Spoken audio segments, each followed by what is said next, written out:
नमस्कार, मैं हूं सृष्टि शर्मा और स्वागत है आपका रिजल्ट की क्लासरूम के एपिसोड 3 में। आज के एपिसोड में हम समझेंगे एक बहुत ही सिंपल बट बहुत ही important concept. Earnings standalone है या कंसोलिडेटेड है, इन दोनों के बीच में फर्क क्या है और क्यों जरूरी है ये समझना।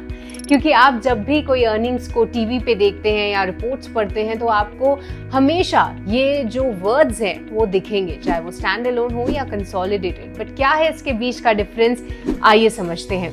स्टैंड अलोन नंबर्स वो होते हैं जहां पर कंपनी अपनी सिर्फ अर्निंग्स यानी अपने इंडिया बिजनेस के बारे में रिपोर्ट करती है, और कंसोलिडेटेड अर्निंग्स वो होते हैं जहां पे ना ही सिर्फ पेरेंट कंपनी बल्कि उनके जो ग्लोबल वेंचर्स हैं, सब्सिडरीज हैं, उन सभी की कंसोलिडेटेड अर्निंग्स जो हैं आपको दिखती हैं। अब कुछ एक सेक्टर्स जहां पर आपका ग्लोबल एक्सपोजर ज्यादा है वहां पर आपको कंसोलिडेटेड अर्निंग्स देखनी है, और वो कंपनीज जिनका डोमेस्टिक फेसिंग बिजनेस ज्यादा है यानी मेजॉरिटी बिजनेस वो इंडिया बिजनेस से आता है, वहां पर आपको स्टैंड अलोन अर्निंग्स देखनी है।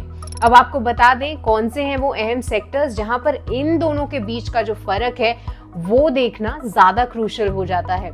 तो साफ सी बात है, ग्लोबल लिंक सेक्टर्स जैसे कि आईटी हो गया, फार्मा हो गया, वहां पर आपको कंसोलिडेटेड नंबर्स देखने हैं, क्योंकि सिर्फ इंडिया की तस्वीर देखने से काम नहीं चलेगा। इनके मेजॉरिटी क्लाइंट्स यूरोप और यूएस जैसी कंट्रीज से आते हैं।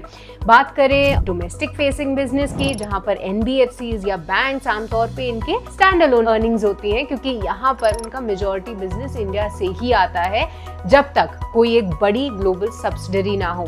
अब कुछ ऐसे सेक्टर्स भी हैं जैसे आप ऑयल एंड गैस ले लीजिए, ऑटोज ले लीजिए, यहाँ पर डिपेंड करता है। कोई कंपनी जिसका ग्लोबल में एक्सपोजर ज्यादा है वहां पे कंसोलिडेटेड, और कुछ कंपनीज जो कि डोमेस्टिक फेसिंग है वहां पर आपको स्टैंड अलोन अर्निंग्स कंपेयर करनी है।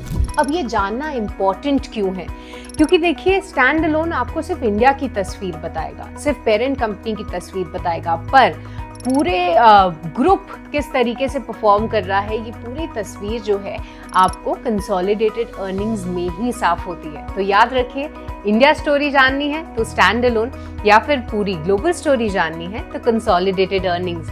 तो अब इस दोनों के बीच का फर्क जो है हो गया है क्लियर। मुझे दीजिए इजाजत, मिलते हैं अगले एपिसोड में।